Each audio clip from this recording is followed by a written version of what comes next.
गुरुर्ब्रह्मा गुरुर्विष्णू गुरुर्देव महेश्वरा गुरुर्साक्षात् परब्रह्म तस्मै श्री गुरुवे नमः। दिगंबरा दिगंबरा श्रीपादवल्लभ दिगंबरा अवधूत चिंतन श्री गुरुदेव दत्त दत्त दत्त दत्त दत्त। श्री स्वामी समर्थ। नमस्कार श्रोते हो, तर आपण श्री स्वामी समर्थांना त्रिवार वंदना करून आपण आपल्या व्हिडिओकडे वळूया। लक्ष्मीचा सदैव वास आपल्या घरात असावा असे वाटत असेल तर हा व्हिडिओ तुम्ही नक्कीच शेवटपर्यंत पहा। बघा, तुम्ही यातील एखादा जरी उपाय केला तरी तुम्हाला नक्कीच त्याचा फायदा होईल, त्यामुळे हा व्हिडिओ अवश्य पहा।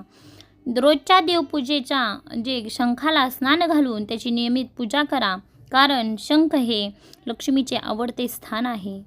लक्ष्मी मातेच्या गळ्यात कवड्यांची माळ आपण सर्वांनी पाहिली आहे, म्हणून पूजेमध्ये कवड्यांची माळ अथवा कवड्या ठेवून त्यांची पूजा करावी, त्यामुळे धनवृद्धी होते। लक्ष्मी माता कमळात विराजमान असते व ते तिचे आवडते स्थान आहे। दर शुक्रवारी शक्य असल्यास पांढरे, गुलाबी आणि जे तुमच्याकडे अवेलेबल आहे ते कमळ तुम्ही अर्पण करू शकता। महिन्यातून एकदा तुम्ही नक्कीच एखाद्या शुभतिथीच्या निमित्ताने देवीला केशरी रंगाचा भात किंवा पांढऱ्या रंगाचे मिष्टान्न अर्पण करावे। यात खोबरे, साखर, दही साखर किंवा खडी साखरे देखील चालू शकते। आता एखाद्या शुक्रवारी देवीला श्रीफळ अर्पण करावे।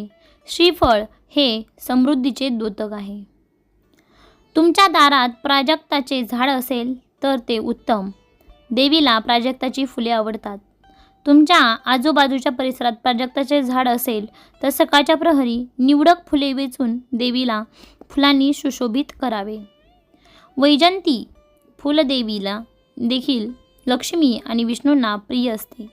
भक्तिभावाने हे फूल अर्पण करायचे असते, देवीची कृपा दृष्टी लाभते।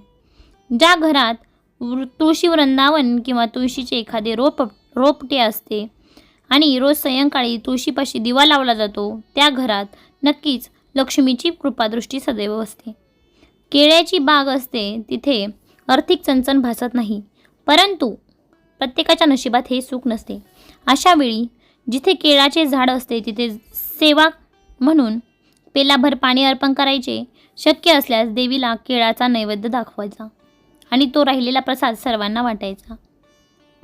रोज सायंकाळी दिवा लागण्याच्या वेळी काय करायचं, लक्ष्मी घरी येते अशी आपली सगळ्यांची भावना असते, म्हणून तिच्या स्वागतासाठी रोज आपले घर, अंगण, दाराचा उंबरठा स्वच्छ करून तो रांगोळी काढून सुशोभित करावा। ते स्वागत पाहून देवी प्रसन्न होते। अस्ताव्यस्त पसरलेले घर आपल्याला आवडत नाही तर देवीला तरी कसं आवडेल, म्हणून घर कायम स्वच्छ, आवरलेले, नीटनेटके असावे। अशा घरात देवी मुक्त हस्ते आशीर्वाद देते आणि जी व्यक्ती आपल्या कुटुंबातील तसेच समाजातील सर्व स्त्रियांचा आदर करते त्या व्यक्तीवर देवीचा अवश्य वरदहस्त असतो। तर बघा, हे काहीशे सोपे थोडेसे व्हिडिओ या व्हिडिओमध्ये मी उपाय सांगितले आहेत। तुम्हाला शक्य झाल्यास सगळे उपाय केले तर अतिउत्तम, यातील एखादा उपाय केला तर चालेल। तुम्हाला हा व्हिडिओ आवडला असेल तर नक्कीच कमेंटमध्ये श्री स्वामी समर्थ लिहायला विसरू नका। धन्यवाद।